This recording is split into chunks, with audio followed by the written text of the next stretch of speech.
আসসালামু আলাইকুম আপুরা, সবাই কেমন আছো? আর একটা নতুন ভিডিও নিয়ে আইসা পড়লাম। সর্বপ্রথম সবাইকে জুম্মা মোবারক। সকালে সকালে কি কি তৈরি করলাম ওই ভিডিওটাই তোমাদের সাথে শেয়ার করলাম। এখানে ভাজিটা বাগার দিব, ভাজিটা আগে সিদ্ধ করে রাখছি।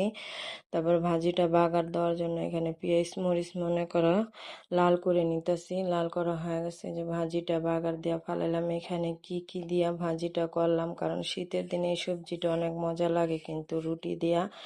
এখানে মনে করো সিম আলু ফুলকপি দেওয়া হয়েছে। পরে এখানে চাটাও রেডি করে নিলাম। আজকে আবার নাস্তাটা বাইরের থেকে আনাইতে হয়েছে, কারণ ঘরে বানানোর সময় পাই নাই। কারণ কি জানোই তো, শুক্রবারে সবাই ঘরে থাকে, মানে সব কাজই একসাথে সব কিছু করতে হয়।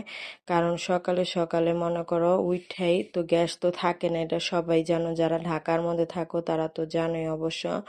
মনে করো উঠা আগে গরম পানি করছি, কারেন্টের চুলা অনেকগুলো গরম পানি করতে হয়েছে, কারণ আমাদের সবাই গোসল করা হয়েছে গরম পানিতে।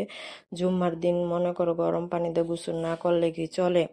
পরে সবাই গোসল টুসল করে সবাই নামাজে গেছে। নামাজ থেকে আসার সময় ছেলে আবার নাস্তা বাইরের থেকে নিয়ে আসছে, কারণ নাস্তা বানানোর আর সুযোগ পাই নাই। গরম পানি করতে করতে অনেক সময় গেছে, এই জন্য বাইরে থেকে শুধু পরোটাটা নিয়ে আসছে। ঘরে এইখানে ডিম পুষ করলাম, এক আঙ্গুলের মতন মনে করো ঘ্যাস আছে, ওই ঘ্যাসের মধ্যে ডিমটা পুষ করতে গেছিলাম। মানে এত সময় লাগছে যা বলার বাইরে। এই ডিম পুষ করার সাথে সাথে চা হয়ে গেছে গা, ভাজি অলরেডি হয়ে গেছে, কিন্তু ডিম আর পুষ করা হয় না।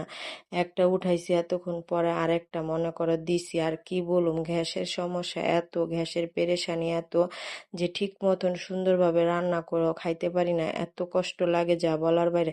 আগে তো 16 ডিসেম্বরের দিনকেও মনে করো গ্যাস থাকতো, এখন 16 ডিসেম্বরের দিনকেও গ্যাসটা মনে করো থাকে না। কি যে পেরেশানির মধ্যে আছি যা বলার বাইরে। সব কিছু কারেন্টের চুলায় রান্না করে খেতে হয়, এমনকি গরম পানিটাও করে খেতে হয়। এখানে ছোট ছেলেটা খাইতে চাইতেছে না, ওরা জোর করে করে খাওয়াই দিতে হইতাছে। আর আমি তো মনে করো আগের মতন খাই না, খাবারটা খুবই কমায় দিছি। বললাম না যে ডায়েটটা পুরোপুরি করতে পারতাছি না, কিন্তু চেষ্টা করতেছি খাবারটা একটু কমায় খাওয়ার। না অনেক সমস্যা হয়ে যাইতাছে এই ওজনের কারণে। মানে কি বলুম, ওরকম ওজন না, কাপড় যতটুকু ওজন ওইটা আমার শরীরে নিতে পারে না, এটাই আর কি আমার সমস্যা। পরে এখানে আমিও সাথে একটু খায়া নিতাছি, এবং ছোট ছেলেটারও বারবার মনে করো মুখে ঢুকায় ঢুকায় দিতাছি। তাহলে তো খাবেই না। মনে করো খাওয়ার মধ্যে একবার পলায় গেছিল, দইরা টাইনা নিয়ে আসছি। ছেলেটা অনেক জ্বালা, বলতাছে এখানে খাবো না, এই বাইরে নিয়ে যাও, এ বাইরের পরোটাই না দাও। বাইরের পরোটাই না দিচ্ছে, এখন ওইটাও খাইতে চাইতেছে না। এত পেরেশানি করে পোলাপান।